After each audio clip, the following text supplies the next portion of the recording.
Without God. By Horatius Bonar. Part 1. Having no hope and without God in the world. Ephesians 2:12. Be appalled at this, O heavens, and shudder with great horror. Declares the Lord. My people have committed two sins, they have forsaken me, the spring of living water, and have dug their own cisterns, broken cisterns that cannot hold water. Jeremiah 2:12 and 13. Without God. What a fearful condition of soul! What a state of misery, of gloom, of solitude, of dark and dismal emptiness! A wilderness at midnight is nothing compared to this. A world without a sun is nothing compared to this. It is the summing up of all that is forlorn and sad in a sinner's lost estate. It can scarcely be called a picture, for it consists but of a single stroke, yet it conveys to us as full an idea of utter desolation and despair as could have been done by 1,000 touches. How awful is the condition of an immortal being, of whom it can be said, that it is without God.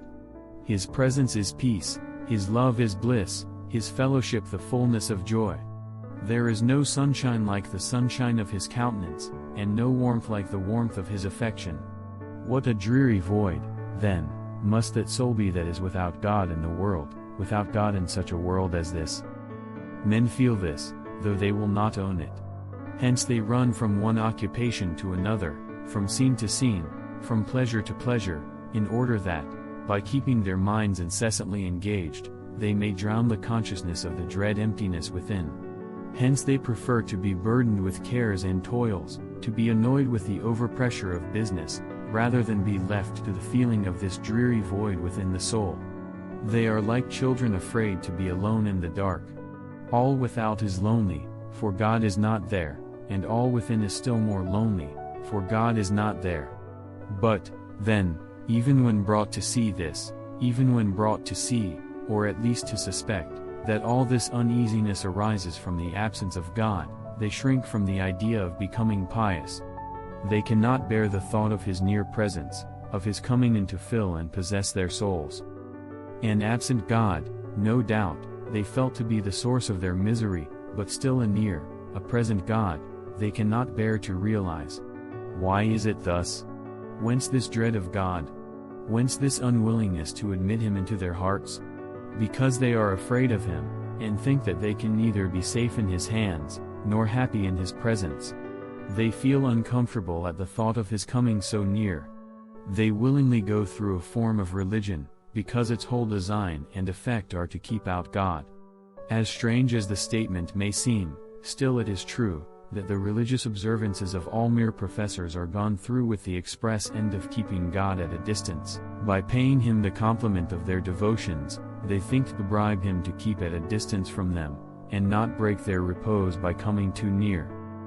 This preference of forms which create a sort of fence between the soul and God, and this dislike of a religion that would bring us into personal contact with Him, plainly arise from an aversion at His holy character, and a distrust of His intentions towards us. It is awful to think that there should be such estrangement between the soul, and the God who made it, and that there should be any jealous suspicion of Him in man's bosom, or any unwillingness to have Him for our friend and Father. No conduct can be more unnatural than this, no ingratitude more monstrous and inexcusable. When a son hates his father, shuns his company, and leaves his house, we call his conduct unnatural and abominable. But what is this in comparison with the sinner, who has ill-treated the God who made him? The earthly ties of blood, the closest, dearest, relationships of men, are as mere threads of air, when compared with the bonds which unite the creature and Creator together. Dislike of God, then, must be a thing so hateful and monstrous as to stand at the very top of human guilt, the sum of nameless crime. Without God. By Horatius Bonar. Part 2. Surely He, whose offspring we are, in whom we live and move and have our being, is our nearest, and ought to be our dearest relative of all in earth or heaven, far nearer than father or mother, brother or sister, husband or wife. These, no doubt, are names of tenderness and affection. They are relationships both close and dear. Yet how weak are all of them together, to convey even an idea of the near and tender relationship that exists between the Creator and His offspring. The love and endearment with which these beloved names are associated, are but as shadows when compared with the love, the tender, the profound, the unutterable love which ought to overflow in us towards Him who is so infinitely better, kinder, nobler, truer, tenderer, more lovable than all. If their love is so deep and warm, then what must His be? If their sympathy be so sweet and pleasant that, without it, earth is a blank, and even home a desolation, then what must His be? If their character is so endearing and attractive, then what must His be who constituted all these relationships as emblems of the one blessed and absorbing relationship between Him and His creatures? If the things of earth, even of a fallen earth, are so very beautiful, then what must He be who clothed them with all that loveliness, and who is Himself the birthplace of all beauty, the center of all perfection, and who scatters abroad all this goodliness as a drop out of the infinite ocean of divine excellence and glory? How awful, then, must be the guilt, how desperate the misery of those who neither know nor love this Being of beings, the ever-blessed, ever-glorious God and Father of all. Without God. How awful the doom were such a sentence pronounced against any region of God's dominions. How awful when such is the state of the human soul. Lost sinner. Such is your present state. Is it not truly sad? You do not yet know what it means in all its reality, but there is enough in what you do know to make you feel how fatal to your peace is the existence of that aching void within. Terror is not yet revealed. Wrath is still in reserve.